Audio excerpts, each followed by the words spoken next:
Hey guys, let's get more news from Dallas Cowboys, but first don't forget to subscribe to the channel and leave your like. Stephen Jones sidestepped any confirmation of Jerry Jones' all-in declaration. It was less than a month ago. 2 words were said. We now live in the rabbit hole that it pushed us down. While at the Senior Bowl in the final days of January, Dallas Cowboys owner, president and general manager Jerry Jones declared that the team would be all in for the 2024 season. Here is a reminder of exactly what he said to properly refresh your memory. I would anticipate, with looking ahead at our key contracts that we'd like to address, we will be all in. I would anticipate we will be all in at the end of this year. So when you say is there any thought, we will push the hell out of it. It will be going all in on different people than you've done in the past. We will be going all in. We've seen some things out of some of the players that we want to be all in on. Yes, I would say that you will see us this coming year, not build it for the future. It's the best way I've ever said. And that ought to answer a lot of questions. Pessimists declined to even sit up in their seat for this one. We have heard it all, and that the Cowboys were going to act any sort of different way than they have in recent history sounded far-fetched and like something said only in the interest of, well, being interesting.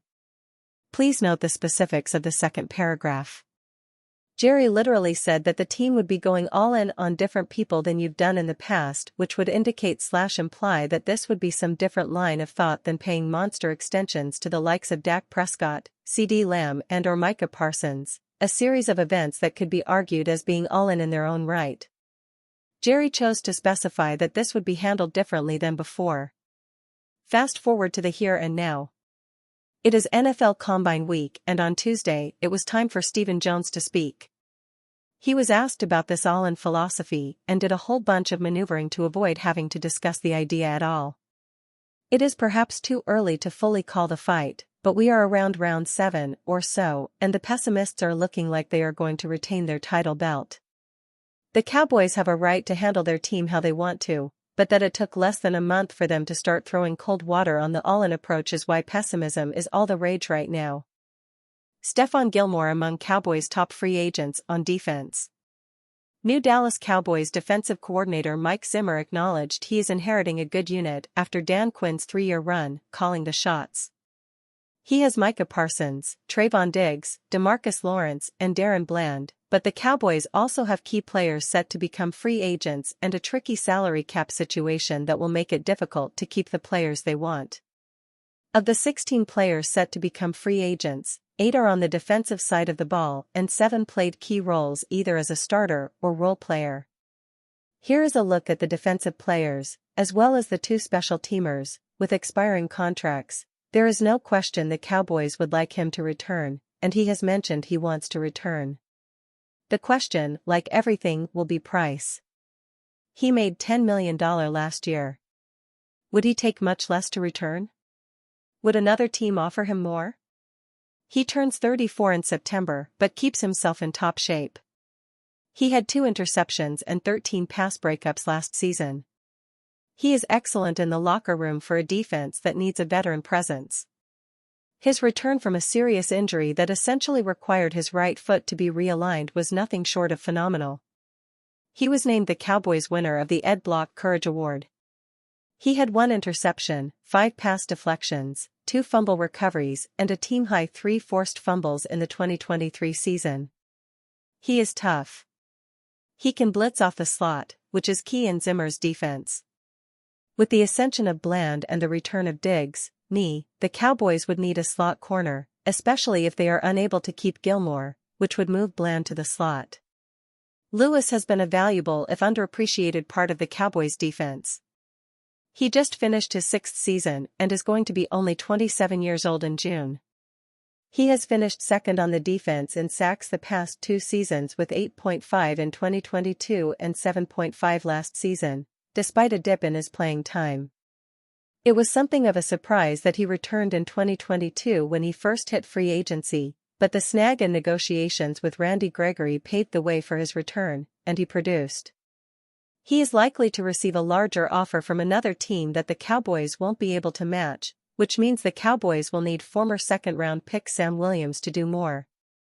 The writing on the wall for his future appeared to come last summer when the Cowboys signed Donovan Wilson and Malik Hooker to extensions and not curse. He was a valuable part of Dan Quinn's scheme because of his ability to play multiple roles and defend tight ends, but he was not as good in the 2023 season as he was in 2022. He has a history with Zimmer, having played with the Minnesota Vikings, but he was never more than a role player. With Wanya Thomas and Marquise Bell, the Cowboys have pieces in place who are ready to go.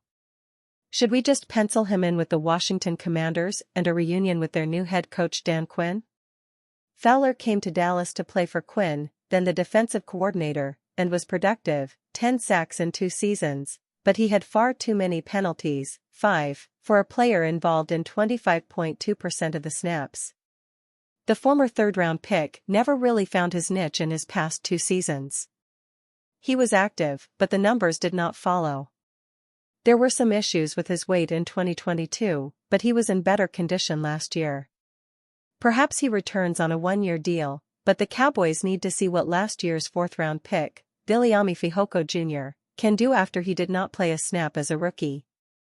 He brings value to the defense, and the addition of Zimmer as defensive coordinator could make him even more valuable. Zimmer's defense was at its best, with Linval Joseph plugging the middle. With last year's first-round pick Motzie Smith not producing, the Cowboys would be wise to protect themselves up the middle with a player of Hankins' size, 325 pounds. Swapped for Kelvin Joseph at the start of the season from the Miami Dolphins, he scored a touchdown in his first game on a blocked punt versus the New York Giants, but was not asked to play much of a role on defense.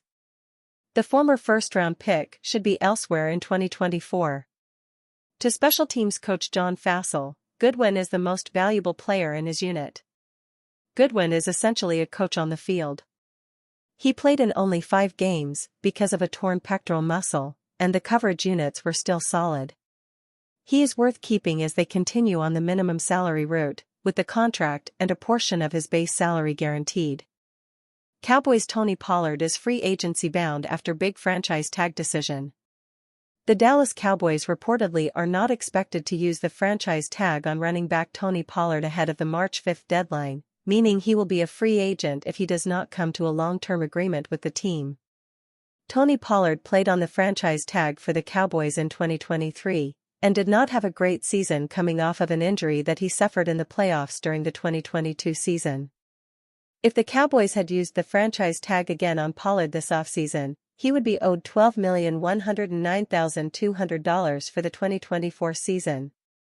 Instead, Pollard will be able to talk with other teams on March 11 regarding the framework of a contract, and will be able to officially sign as a free agent on March 13. It will be interesting to see what type of interest he receives on the market.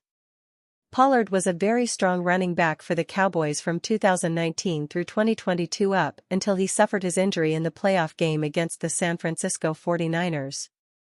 He averaged over 5 yards per carry in 3 of those 4 seasons, according to Pro Football Reference.